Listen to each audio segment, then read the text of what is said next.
श्रीमद् भगवद गीता अध्याय 4 श्लोक 30। अपरे नियताहारा प्राणान प्राणेषु जुह्वति सर्वेद्यते यज्ञविदो यज्ञक्षपित्कल्मषाः। કેટલાક પ્રાણાયામની કઠિન સાધના કરે છે અને શ્વાસ ઉચ્છ્વાસને નિયંત્રિત કરીને જીવન શક્તિના નિયમનમાં પૂર્ણતયા મગ્ન થઈ જાય છે, જ્યારે કેટલાક તેમનો આહાર ઘટાડી નાખે છે અને શ્વાસને યજ્ઞરૂપે જીવન શક્તિમાં અર્પિત કરે છે। આ સર્વ યજ્ઞને જાણનારાઓ આવા યજ્ઞના પરિણામ સ્વરૂપે તેમની અપવિત્રતાની શુદ્ધિ કરે છે। પ્રાણ એ વાસ્તવમાં શ્વાસ નથી, તે સૂક્ષ્મ જીવનદાયીની શક્તિ છે જે શ્વાસમાં તેમજ વિવિધ ચેતન અચેતન પદાર્થોમાં વ્યાપ્ત હોય છે।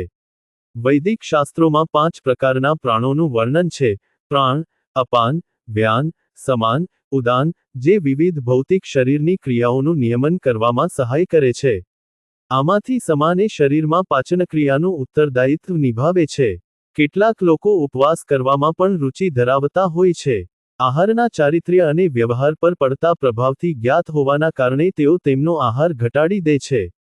ભારતમાં આ પ્રકારના ઉપવાસ આધ્યાત્મિક સાધન તરીકે પ્રાચીનકાળથી ઉપયોગમાં લેવામાં આવ્યા છે તથા અહીં તેને યજ્ઞના રૂપમાં સ્વીકારવામાં આવે છે। જ્યારે આહાર ઘટી જાય છે ત્યારે ઇન્દ્રિયો શિથિલ થઈ જાય છે અને પાચન માટે ઉત્તરદાયી સમાન પ્રાણ સ્વત નિષ્પ્રભાવી થઈ જાય છે। કેટલાક લોકો દ્વારા કરવામાં આવતા યજ્ઞનું આ સ્વરૂપ છે।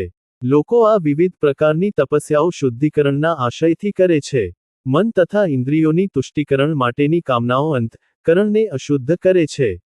આ સર્વ તપશ્ચર્યાઓનો ઉદ્દેશ્ય ઇન્દ્રિયો અને મનની માયિક પદાર્થોમાંથી સુખ પ્રાપ્તિની તૃષ્ણા જેવી પ્રાકૃતિક વૃત્તિને ઓછી કરવાની છે। જ્યારે આ તપશ્ચર્યા પરમાત્માને સમર્પિત યજ્ઞ રૂપે થાય છે ત્યારે તેના પરિણામ સ્વરૂપે અંતઃકરણની શુદ્ધિ થઈ જાય છે।